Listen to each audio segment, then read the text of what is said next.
Support for Fieldwork is provided by Manitou Fund. So back to the Fieldwork podcast, where this episode is about how long will it take for Mitchell to screw something up? If we're betting on this, I'm going to go with not very long. I'm going to take the, I think I'm going to take the under on this one.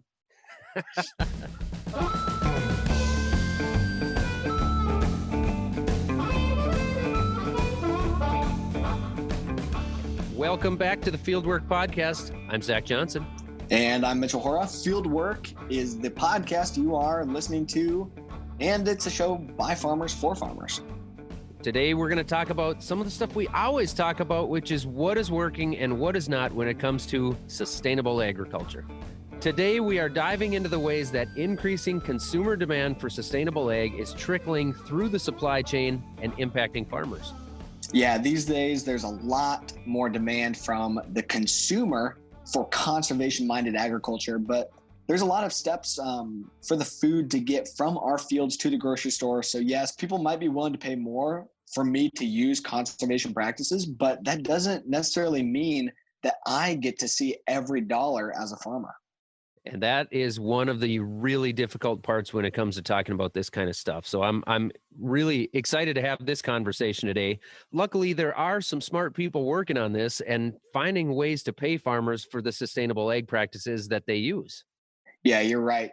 A ton of steps along the ladder, but I actually was able to pull together a few of those smart people for a conversation at the Sustainable Agriculture Summit that was hosted last fall in Indianapolis. It was put on by several big organizations, but especially including Field to Market.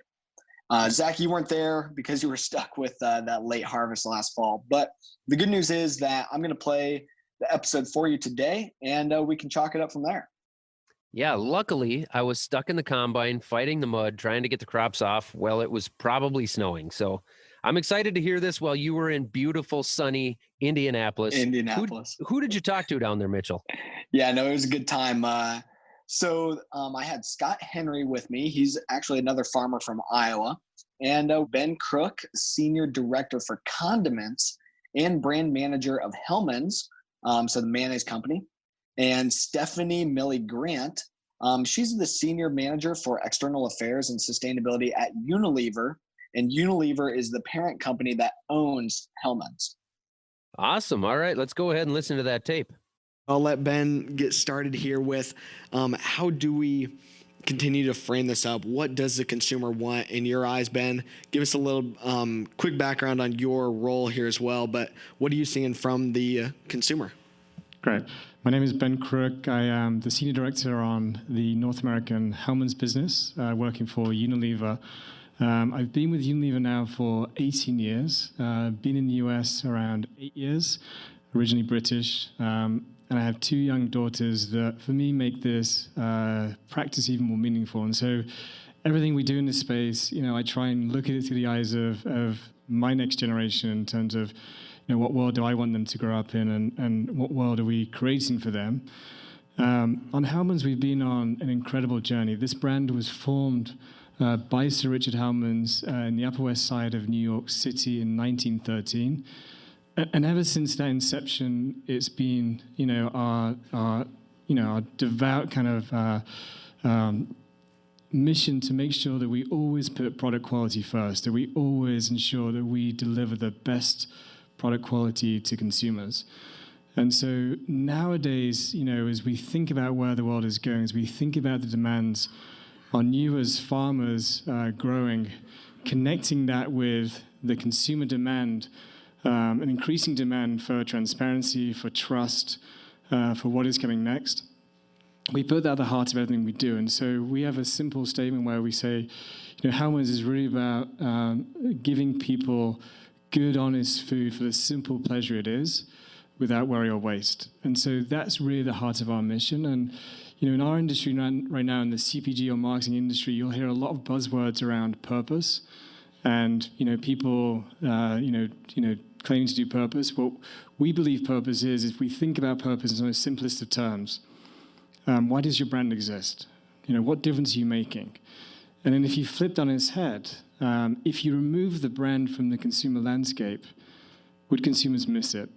And so every day when we think about the long-term difference we're making, are we truly making a difference in consumers' lives, all of us being consumers? But then in the practices we're doing, are we really making a difference to therefore make the world a better place? So, Stephanie, how do we do that? How do we make sure that that consumer is seeing that their food choice, their food dollar, is really making a difference all the way, from that whole farm to fork connection? How do we show them that what they're doing is the right thing? Sure. Stephanie Grant with Unilever. I have a unique role. I get to work with our brands such as Hellman, our ingredient buyers, our suppliers down to the farmer level to design and implement these types of programs that we're talking about of what consumers want. How do our brands implement that, and how do we as a company do that? So we've been working on this since 2013 with our farmers and our supplier, and it was really starting with our supplier to determine, where does our soy oil come from? Where does the oil that goes into Hellman's, where does it come from? And it was Iowa, which is home for me. I'm an Iowa native, and I joke how I ended up working on this project because I'm from the Midwest, and I could go back and talk to farmers without scaring them off and explain what companies are wanting to do. And so we've been through an iteration of the program, but really it was starting to understand just baseline, where are farmers doing today? What are the practices are they doing? Collecting, working with field to market and collecting the field print data off of it, and just understanding and getting a baseline of what farmers are doing. And then as we've evolved the program, looking at what are the issues farmers are facing today? What are the issues in Iowa specifically, which is nutrient reduction strategy, the runoff, and then further designing our program to address those issues. So, Scott, you guys were participating in some of these early initial efforts, and Stefani, I definitely want to come back in terms of okay, what did we learn? But Scott, what was your initial, role in some of these programs? How did it work on the farm? Yeah, we Longview Farms is the family farm that I'm a part of and grew up in, and we were excited to participate first and foremost because stewardship and conservation are principles of what we do and values that we hold pretty near and dear to our heart. And so actually it was quite simple for us because some of the practices that were being highlighted and researched were already implemented on our farm, and so we were actually receiving a benefit for doing what we already believe to be the right thing. And albeit a small premium, it was still a premium. And so to see that the consumer and the supply chain recognizing that there is value to what we were doing on the field and with their product was valuable. And so we had a very positive experience with that. It also led to us being more open to looking at the other practices that were kind of listed in the documents that we would submit from a reporting perspective. And so we started to look into things beyond cover crops and looking more at tillage practices and other kind of avenues that this whole sustainability conversation has really brought to light in the last 5 to 10 years. So 2013 was super early in my eyes for some of these efforts, which I think is great. So it was first worked as a premium, though? So a premium for the soybeans that you actually got on your farm, Scott? Yes, so we received a 10-cent premium for every bushel of soybeans that were sold into the Unilever program, which ultimately ended up in Hellman's mayonnaise. And yeah, so really we didn't get my picture on the jar, but we did get a little blurb. We'll work on that, maybe the next iteration. So really that kind of outcome-based deal, is that, Stephanie, how you view this kind of going forward, or how do you think we can frame up that farm to fork connectivity going forward? What's it look like? Yeah, going forward, we've taken the program and we've really kind of swapped it as we've figured out the baseline and understood. And I kind of alluded to it in my opening comments, is that we've taken the program now and looked at what are the issues in Iowa, what's really going on there, and how can we really affect change. And even to Ben's point of thinking about the future. My daughter, his daughters, what does that look like and where do we want it to be? We really realize that nutrient reduction is the issue there. And you both know it very well, farming in Iowa, that's where it is. And throughout the program, we collected the data. We looked at it on an aggregated basis. We never looked at farm by farm, but we really looked at an aggregated basis. And while we were getting a lot of data, we had 700 farmers participating in the program. We weren't seeing a lot of change. And granted, you need a lot of data over time, which we didn't have that. We had 4 years of data that we were looking at, and as you rotate fields. So there's obviously some gaps within that we had to look at. But we were trying to see where's the change, and we had educational sessions that we would hold and encourage farmers to do different things. And we had a small pilot on cover crops, and that seemed to be where we could see it. There's an actual change. We knew soil health, and we knew the nutrient reduction strategy was such a big issue in Iowa. So we've pivoted. We actually relaunched the program in 2018 to focus on a cost share for cover crops with farmers. So the premium is gone. But we've really focused on those actions that we think and what is important, because Iowa needs 12.5 million acres of cover crops under the nutrient reduction strategy. I don't know if we're hit a million yet. I know the last two wet harvests have been kind of have not helped getting to that number. But what can we do to help get there? Soil is such an important issue, and it goes back even to the quality of our product with soil. So it all ties together within all of that, and that's where we've switched it. And we continue to modify the program and look, is this working, is it not? We get feedback, we do annual meetings, we go to farms. This isn't just a silo where we're saying you're going to do this. It's totally voluntary. Yeah, so now like a cost share kind of program it's adding into the current Iowa cost share program, or how does that work?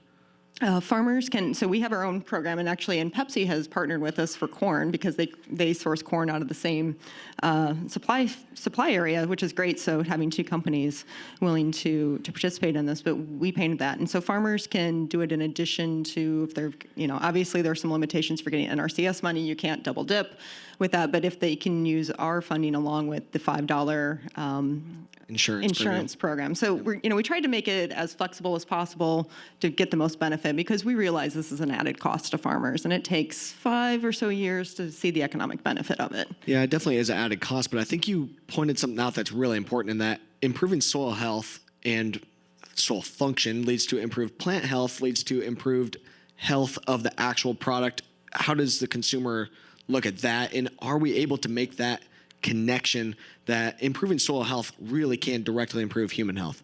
Yeah, I think so. It's a really good question. We're struggling a little bit right now, if I'm being fully transparent, to translate that into a meaningful consumer message. But we take the long view. And so, we've done many practices on Hellman's over the last, 10 years, cage-free eggs being one of them, in terms of we led the industry.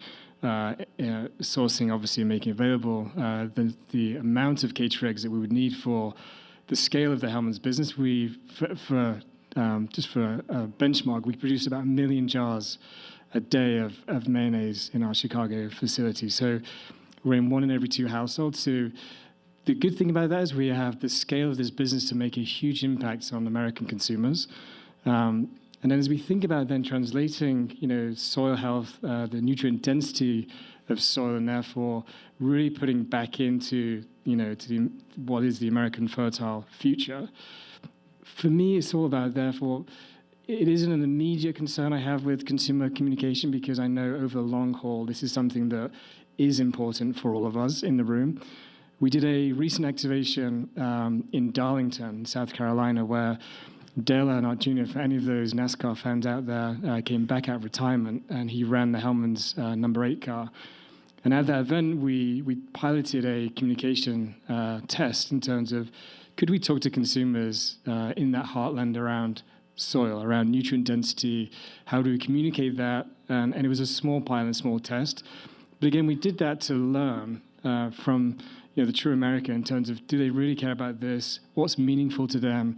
How do we therefore take a long-term view to this and make it more of a bigger communication strategy? Is even possible? But regardless of that, we will do this anyway, because we think this is important for a long-term, obviously, sustainability plan for the business. So we will do this irregardless of whether it's something we absolutely will communicate, because we think it's important for our relationship with farmers. And so, is there a communication angle? Maybe. If not, we'll still continue to do it.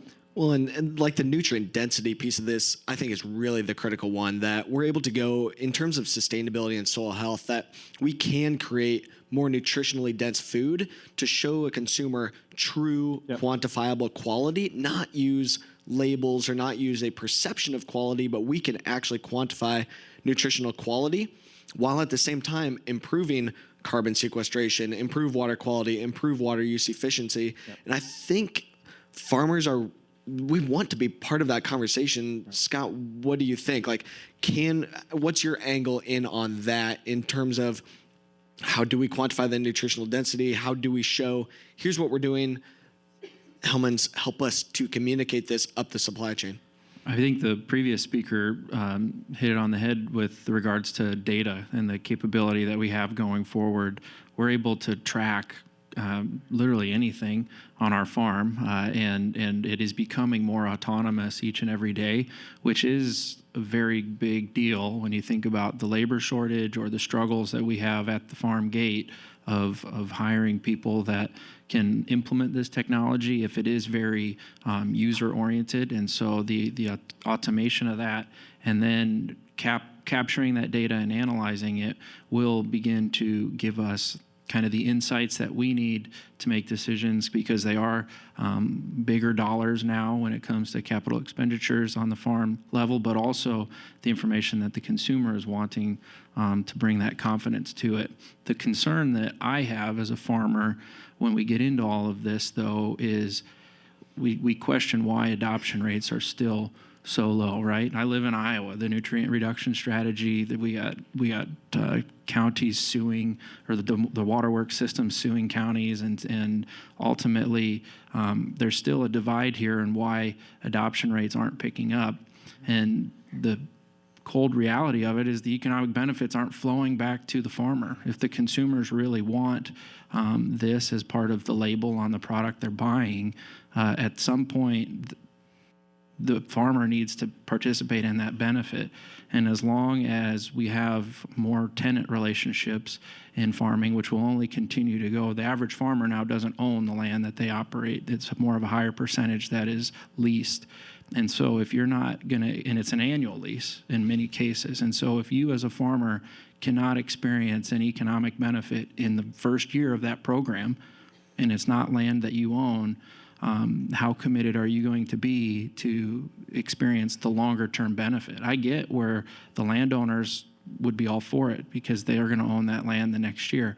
But until we can drive economic benefit on an annual basis, considering the tenant operator model that we're now all living in, it's going to be hard to see adoption pick up. And I still have not seen a company figure out how to address that in a way. When you look at the programs that we had with Unilever, even we can all say 10-cent premium isn't very big, but it's still a premium that gets driven to the producer on an annual basis, or a cost share program where it's the producer that's in charge of making that seed purchase for cover crops. That's an annual decision. And so the more we can continue to drive some of those economic benefits down, that's when we'll really see adoption pick up. And if we all are being transparent, if these practices truly are having the impact, once we can prove that with data, then I think farmers will be able to say, okay, I have confidence in this relationship long term on the land that I'm operating, so I'm going to be willing to participate. But until that's there, we need to figure out the annual benefit back. And I think if I may, Mitchell. go ahead. So this is exactly the conversation we had with farmers this time last year in Iowa, where the program had started, we'd had some bumps in the road, we weren't getting the adoption rates we had. 60% of Iowa farming is leased land. And so there was clear kind of barriers that we were up against. And I think, Stefani, if I can just pass it back to you in terms of how we at Unilever, being the expert on my behalf, how are we addressing that from your perspective? So we've done two things. We actually started a 40 by 40 program, so for farmers that have never done it before, because we heard from a new farmer who a neighbor to one of the farms we were on came over and met with us. He's like, I don't want to screw up my cash crop. I'm deathly afraid, so making sure that we can cover. So for 2 years, for 40 acres, if you've never done cover crops before, we'll cover $40, which is, the average cost is $30 to $50. So hopefully you're covering almost all of your costs depending upon that. So that's one step that we've done. But then we also went back and we started looking at a legislative solution. We actually had legislation introduced last year to look at tax credits as a property tax credit, trying to incentivize landowners even, because I've also heard stories of landowners saying, don't do that on my farm. I don't want my fields to look really, messy. And I've heard these comments from farmers, and So there's a number of pieces within it. So we're, trying to identify and look at those. Where are there other solutions outside of the normal just cost share programs or premiums or whatever? Where is there? Because we think, in our view, everybody plays a role. Yeah. Government plays a role. Private companies play a role. We all together need to play a role in this. To be able to really create some consistency here too. And with all this, it sounds like it's okay. Yeah, how do we utilize some data here so that we can have a consistent conversation? And yeah, I mean, on our first year using cover crops in our farm, we lost $100 an acre. Our total revenue is like $850 an acre. So that does not work. But now we've been able to utilize data, like you were seeing, Scott, use data to help to overcome the economic risk, but also the logistic risk. And we found that we really screwed up a lot of things in our first year because we had no idea what we were doing. So just throw them out there and just say, hey, cover crops are going to solve all of your problems. I don't know that that's really true. And so what we've seen is using data to help to overcome that. And we do have a listener question about that. Make sure that you're sending in your questions too. What have you seen now with the data components of this, and what kind of data is Unilever wanting to track, Stefani? Well, it's not only data, it's technical assistance on this too, and that's a key part of our partnership with Practical Farmers of Iowa. We want to make sure farmers are having a good experience with this, especially if you've never done it. We've kind of figured out, and data is a piece of this, and we're collecting it, but we're only 1 year into this program, so I can't even begin to tell you what we're seeing, because you both know it's going to take a while. Well, because what kind of data? Like you're collecting the management data, or like soil data? We're collecting, we're still using the field print calculator, so the field print platform, and so we're still collecting the data through that and analyzing it. In fact, Sarah at Practical Farmers of Iowa is still in the process of analyzing our data for this year and getting us just the first looks at it. But really, it takes about 5 years to really see a change in the data, to actually have a confidence in the data to show. We've talked about doing some soil testing along with that. Okay. And that's probably down the road in a year or two that we'll get there. But knowing it's a process to start. What's the goal? So it takes 5 years to see a change. What's the goal? What kind of change do we want to see? For us, and we view it as roots in the ground and kind of looking at some of the basic practices around soil health. We want those soil health practices adopted. So whether, looking at the no-till, looking at having roots in the ground year-round, just helping the soil become better, helping farmers become more sustainable, and not only just in the environmental sense, but looking at it from the economic sense. Where are there opportunities on cover crops, not only a cost share, but we've been batting around, and we had a conversation prior to coming on stage, but how can you help monetize cover crops? University of Minnesota has their Forever Green program they've been working on. Ohio, there's the cover crop beer, which I've yet to try. But, we've talked about, is there something where we can have farmers that are planting, in our supply chain, plant something that we can actually turn into a product at Unilever? And that's something we're still investigating and trying to figure out. But there's got to be, the lessons learned along the way is economic sustainability is still number one. You got to have that before you can have environmental sustainability. Yeah, and Mitchell, I'll just add, from a consumer lens, there's some scary stats out there with regards to nutrient density of food declining over the last 100 years. And I think as we take a long view of that, for me, success is that we maintain or grow nutrient density back to levels it was in the past. And so I know that can be quite an inflammatory comment in terms of, reflecting on potentially us as an industry. But I think we have to take that seriously as a consumer concern, that there is this kind of starting to hear more and more, noise and consumer kind of language around nutrient density being important to them. So, like plastics is important today. Nutrient density isn't there yet, but what we often find is these things bubble away, then all of a sudden it'll tip. And so we take the long-term view to make sure, obviously, when it becomes more of a consumer-facing issue, that we therefore have done the groundwork, literally, to therefore be ready for that conversation, but also be on the front foot and be partnering with the right groups. Okay, so we got to take a quick break here. More coming back right after this.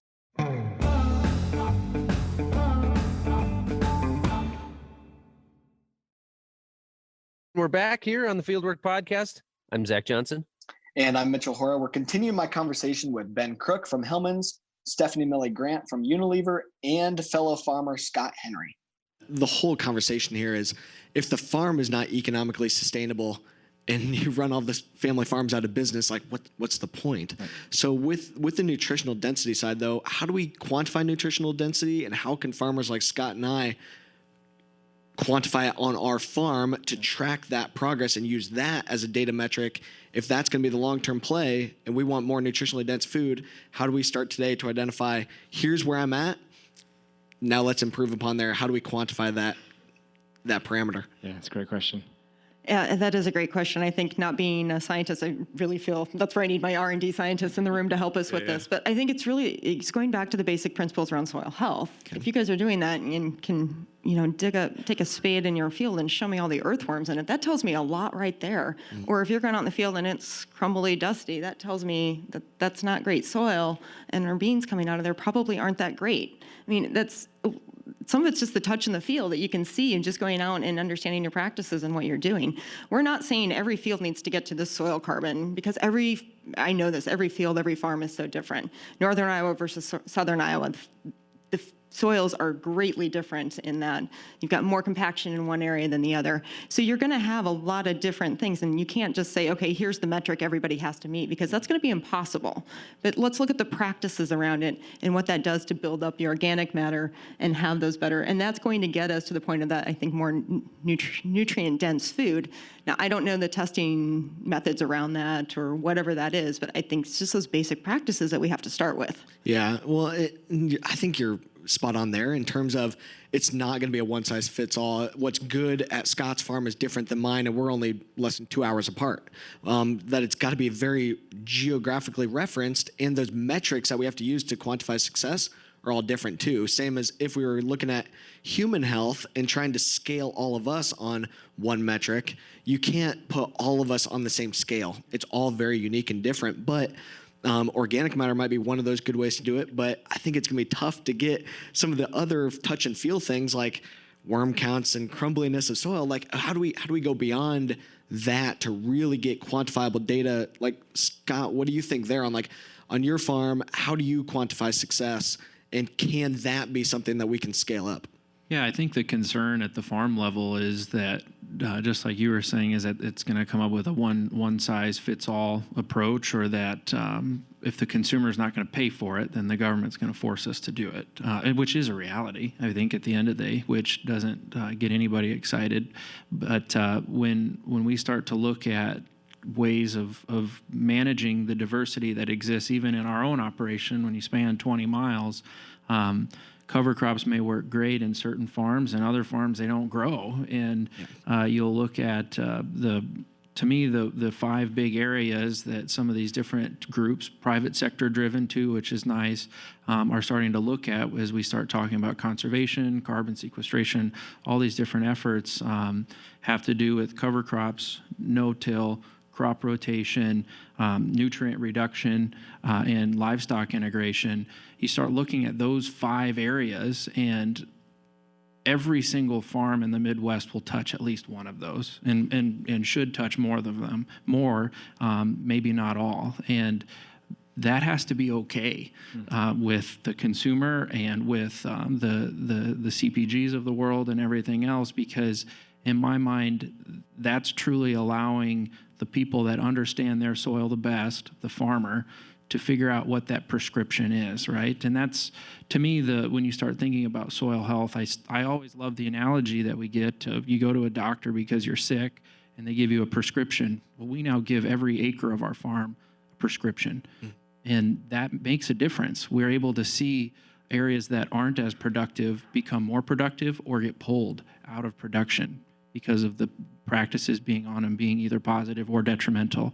And so to me, giving the farmer the ability to actually apply that, which we're able to now with equipment technology and new product innovations that are coming to hit the market.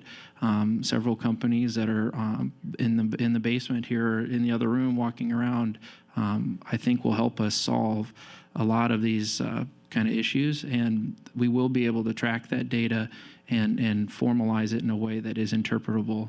Yeah, so really improving like those 5 principles of soil health and looking at the number of acres in adoption of those practices is maybe one of those drivers, but the adoption there isn't we're not really seeing an increase in adoption of those acres. And maybe sounds like some of the data is still fairly preliminary on where are we at today and how do we increase those acres. But at the risk of saying something controversial, when you think about how are we going to drive adoption, you're talking to an industry that has been going through consolidation for many, many years.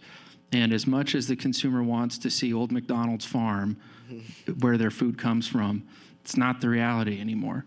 We're a fourth generation family farm operating 9,000 acres in Iowa. And we feel sheepish saying that in public.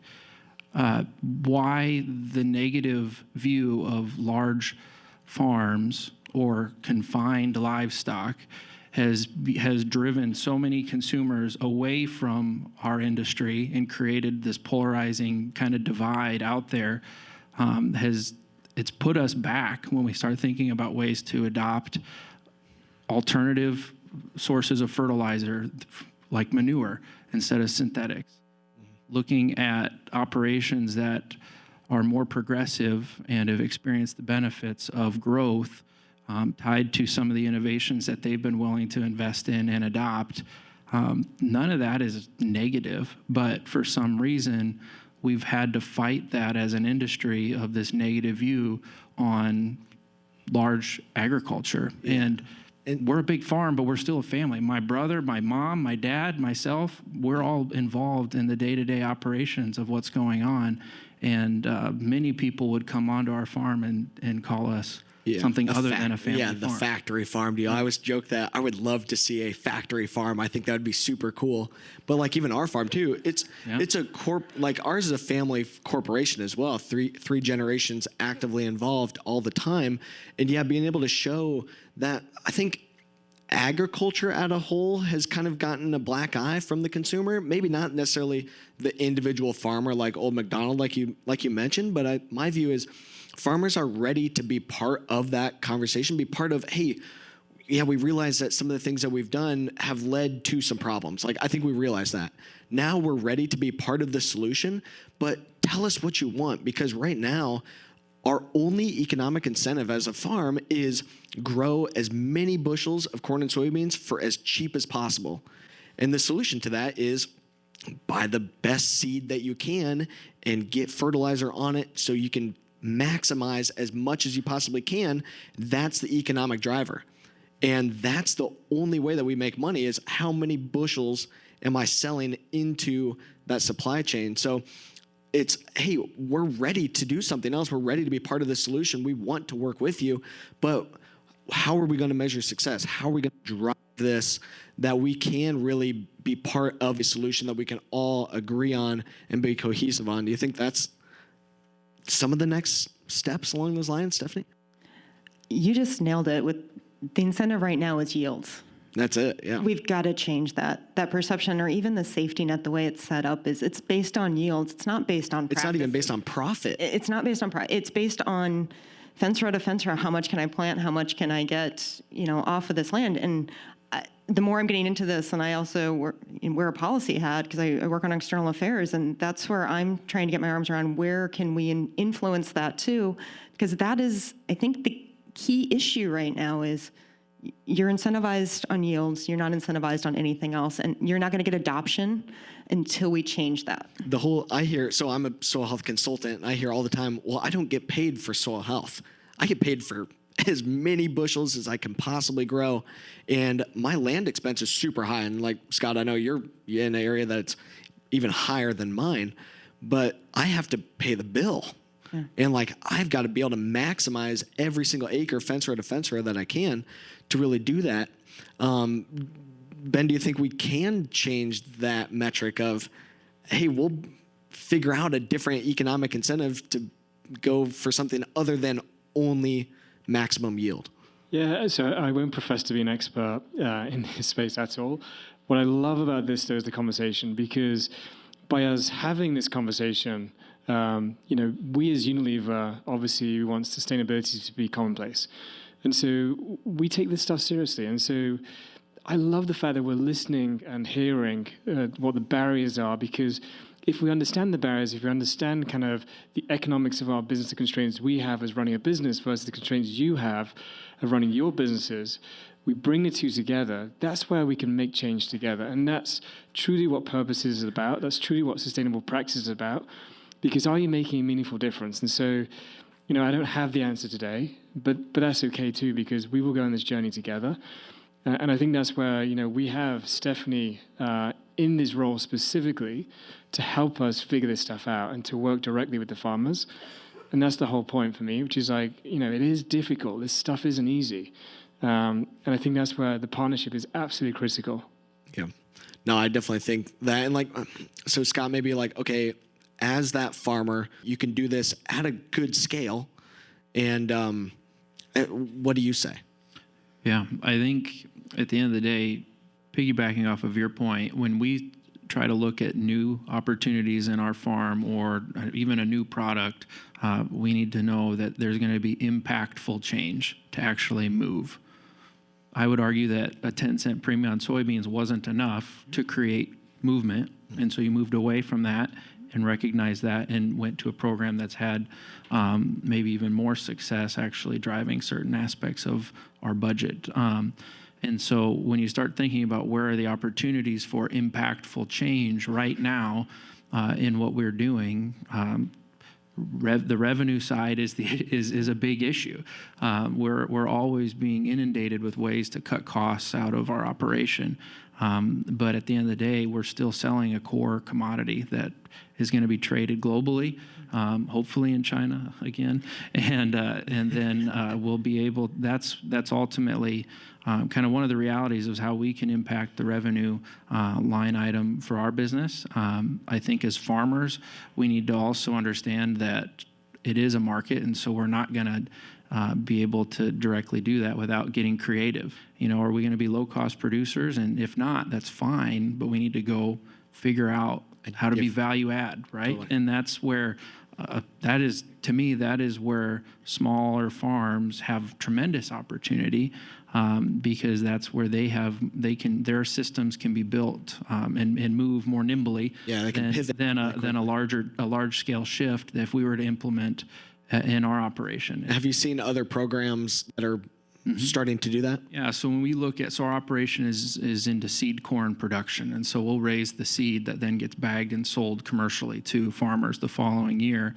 One of the not so friendly aspects of raising seed corn is you just have more traffic across your field, and so your compaction is a bigger issue.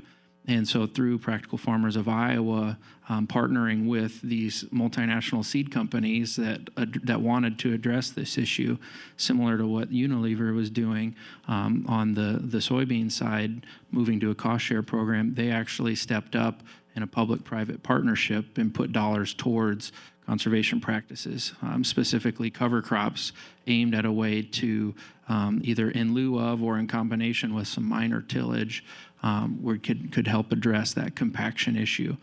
I think we've also, on our farm, formed a relationship with the Environmental Defense Fund. And when I start to think about the different players in this industry that are truly looking to have a farmer at the table at the same time as a consumer, as the regulator, they've been very supportive of us trying to find ways to become more creative or to receive more network or market access with certain products, as long as we're maintaining respect for their fiduciary, which is the environment. And I think that's something we can all agree on, right? I think so many times that as a farmer, you sit there and wonder, is the university extension system really going to put out the most relevant data or is this group that's going to be gathering data and putting out who's their stakeholder? At the end of the day, the environment is truly the stakeholder that we all have to answer to in our business and in this industry. I firmly believe that. And so why not start trying to find ways to come and collaborate around that? Yeah, and I always talk about in terms of sustainability, this is something that we have to have nonpartisan support of and cannot politicize this argument because, like you said, with the environment, it's either we're all going to win or we're all going to lose. How do we make sure that we win, Stefani? That's a great question. How are we going to do it? How are we going to win? We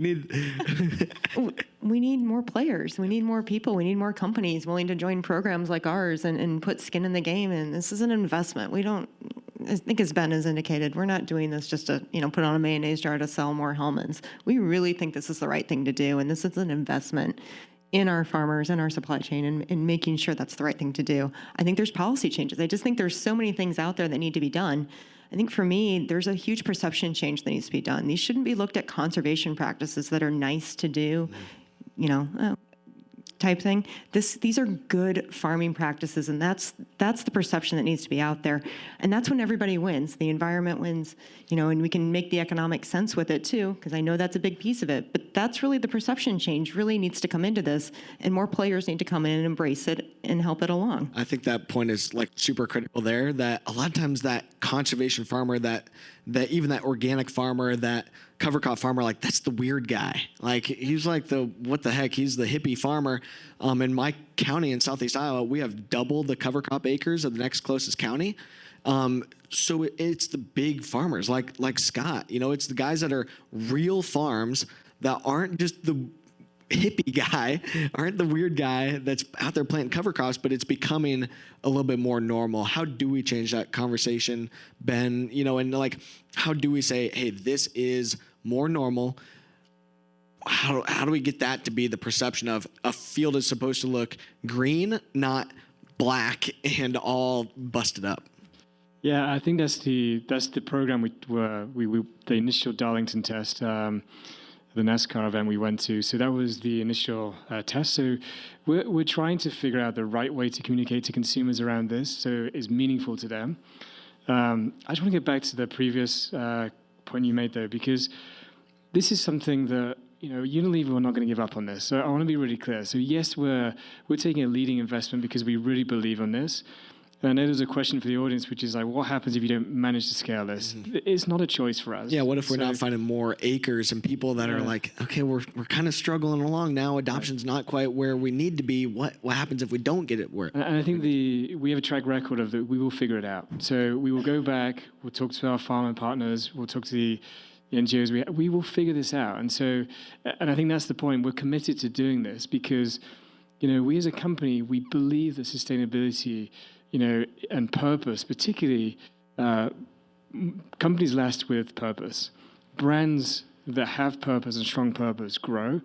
People with purpose thrive. And so that is at the core of our Unilever DNA now. And so we're not walking away from this. We will figure this out. This is not easy. Mm-hmm. And that's why we're having these open discussions to say, look, we need to do this together. This is not an easy challenge. Will we get to the point when we have cover crops viable for sale or viable for some other use? Hopefully. Yeah. That's one angle we're also going to attack. Is there a school program where we can use, schools? And I have this dream, which, go with me on this one, but, a Hellman's plastic jar or a post-recycled plastic jar, obviously, because we're going, by the end of this year, we will be 100% post-consumer recycled plastic across the entire Hellman's business. So again, we've taken a big step. That isn't necessarily part of our purpose. That's just something that's important with consumers that we believe will make a difference to their lives and something they care about. Yeah. But if you can imagine a post-recycled jar of Hellman's with soybeans growing, that kids are learning how things are grown across all of America. And so this connectivity with farming, the understanding of what soil is, the understanding of the importance of nutrients, and also leading indicators that we talk about, the lagging indicators of that is food that's produced with high nutrient density. Mm-hmm. And so if we can create that closed loop where the inputs deliver the outputs, that's what we're going for in the long term. And I think that's when it becomes meaningful to consumer and meaningful for us, where we therefore can stand back and be proud of the fact that we've maintained nutrient density or growing it, because the soil health in Iowa, specifically for us, is that much better. Yeah, and I definitely like that point that we've really gotten there in terms of the nutritional density. I think that's definitely where this can go, even beyond the ecosystem services, so that we can have that sense of purpose. And a huge driver for me in all this is agriculture has some of the highest suicide rates. I think farmers are seeing what is my purpose and like, am I waste? Is what I'm doing here going to waste? That I'm farming some of the best soil in the world and I'm not able to even feed my family. I'm not able to pay off my loans. I'm not able to invest back in not only my farm and my family, but in my local school, my local church, my local rural community. And I'm not providing opportunity for my future generations to continue to carry on here. Scott, what is your purpose? What is your purpose as a farmer? How do you see your role in this going forward? Yeah, we see our role on many different fronts, but at the core of what we do is we want to grow, or we want to produce safe, healthy food, whether it be to pigs that then get eaten by consumers or directly into the Hellman's mayonnaise that you spread across your sandwich. And for us, the way that we can get there as an industry has to always remain focused on driving some level of economic return to the farmer. And if we think broader, if all of these practices and products and different things are truly having the potential that they do, but aren't creating economic opportunity, are they really worth doing? If you're the farmer sitting there and you're leasing land, that's a real question that I still don't think that we've fully addressed as an industry, and where there is a lot of opportunity.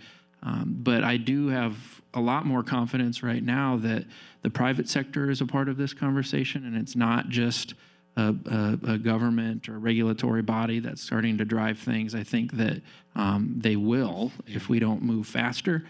But when we look at some of the new products and salesmen that come in our door, it's no longer always a seed or chemical guy. Now we have biological products that are coming in to replace anhydrous ammonia, or looking at replacing chemical applications of pesticides. And so when you start to think about the true reality of where we're going, this conversation is having an impact, but is the consumer listening? And is the farmer actually reacting to it yet? Yeah. I don't know. I hope that we do, but. Well, and like I said, it's that we can work together here, but farming is a great lifestyle, but it is a business. And to make a decision, it has to see some ROI.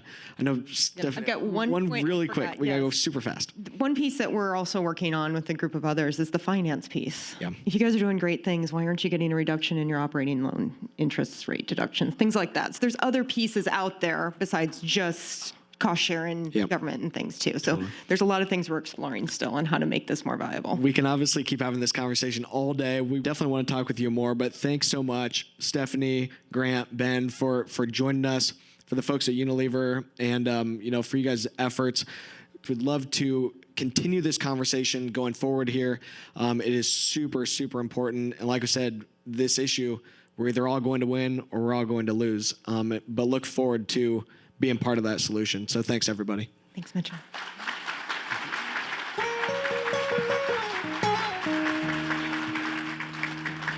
And now it's time on the podcast to check out what's going on in our voicemail.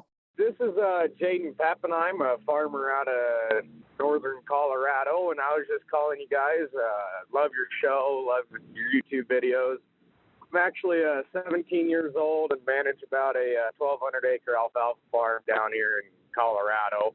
And guys, kind of what some of your irrigation practices are up where you farm, and how the soils are different where you are compared to where we are with some darker soil or clay. And just wondering if I could get a little bit of advice from you guys on how to really stay productive and stay on top of it, stay an extra step ahead. Thank you, and have a good rest of your day. Bye. Hey, Jaden, thanks for calling in to the podcast. Really appreciate it. And congrats on quite the operation it sounds like you got going, and especially at a really young age, too. That's awesome. And should be a lot of opportunity ahead for you.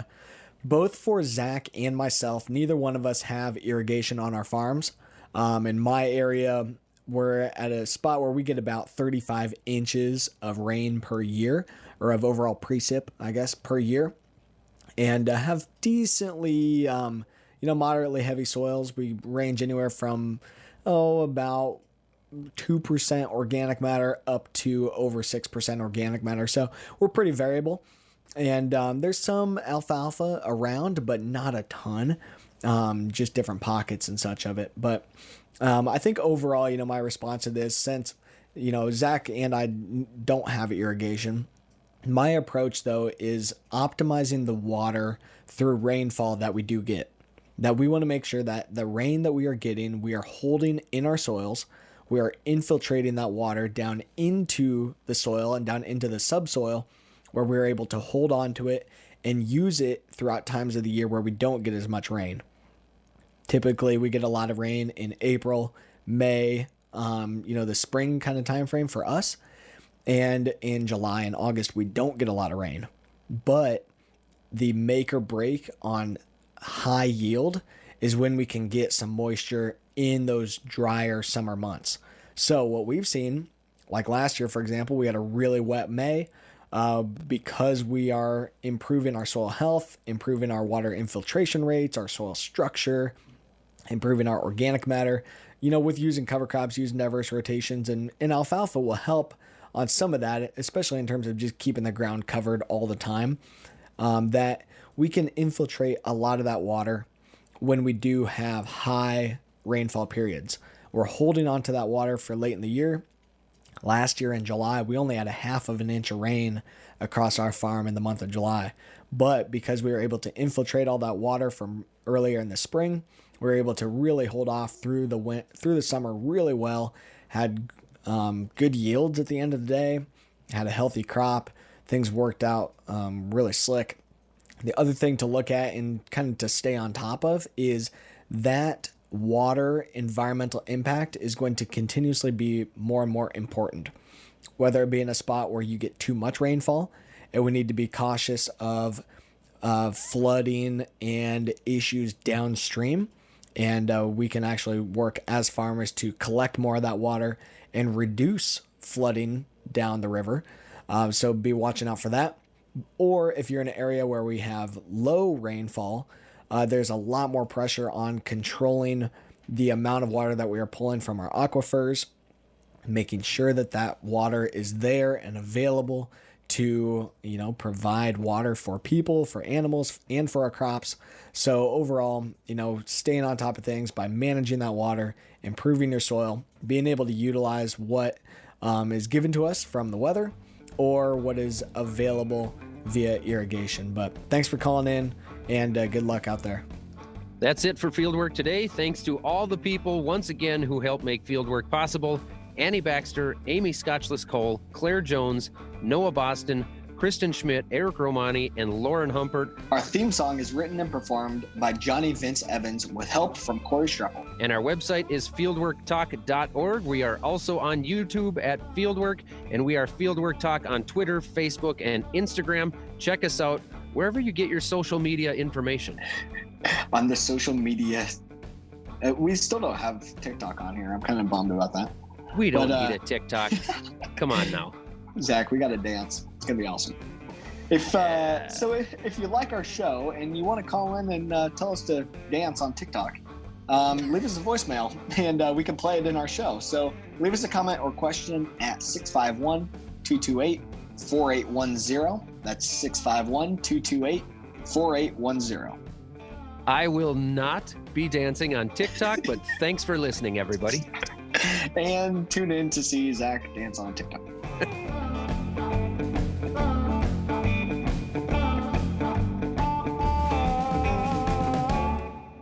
I'm very good at talking and I'm okay at reading, but talking and reading at the same time, that is just way too much.